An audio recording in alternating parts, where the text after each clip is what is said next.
ఒక పక్క నీకు రెవెన్యూ డెఫిసిట్ కోసం అప్పులు చేస్తూ, జగన్మోహన్ రెడ్డి అయితే అసలు భవిష్యత్తు ఆదాయాన్ని కూడా కార్పొరేషన్లు పెట్టి అప్పులు చేసేసి ఆ ఆదాయాన్ని కూడా ఇప్పుడు ఖర్చు పెట్టేసి రాబోయే 20 సంవత్సరాల ఆదాయం తాకట్టు పెట్టి ఆ సంవత్సరాన్ని ఖర్చు పెట్టాడు. బుద్ధున్నోడు ఎవడో చేయడు, అది ఇట్స్ ఎ క్రైమ్. చేసేసాడు. నేను బటన్ నొక్కాను అన్న. నొక్కినని చెప్పి నొక్కించుకున్నారు. జనం ఏం చేశారు? తడిసి పుచ్చు కొట్టారా? అల్టిమేట్గా people wanted good governance. So దానికి కొన్ని నిర్ణయాలు తీసుకోవాలి. చంద్రబాబు నాయుడు గారు తీసుకుంటున్నారు. ఎస్పెషల్లీ అర్హత లేని వాళ్ళని తీసేయాలి.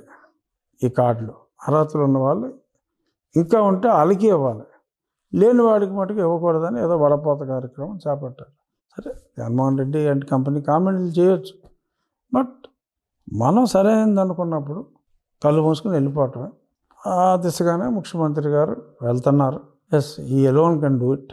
2 మంచి నిర్ణయాలు, ధైర్యవంతుడైన మా ముఖ్యమంత్రి గారు is doing a very good job. So ఈ అనామలీస్ని కరెక్ట్ చేసుకుంటే మీరన్న ఈ బియ్యం ఎక్స్పోర్ట్లు ఇవి జరగవు. ఏముంది, రైస్ మిల్లర్ కొనుక్కుంటాడు ఆ బియ్యం, రైస్ మిల్లర్ ఎక్స్పోర్ట్ చేస్తాడు. ఇప్పుడేంటి, క్రాస్ సబ్సిడైజేషన్ అయిపోతుంది. ఓకే, ప్రభుత్వం డబ్బులు తగలేస్తుంది, వీళ్ళకి ఇస్తుంది. సో ఆ సబ్సిడీ ఏదో ఎక్స్పోర్టర్కి ఇవ్వండి, by way of incentive for export ఇస్తే ఇందులో 1/4 కూడా అక్కర్లా. ఇక్కడ ఏమవుతుంది, మధ్యలో దళారులు తినేస్తున్నారు.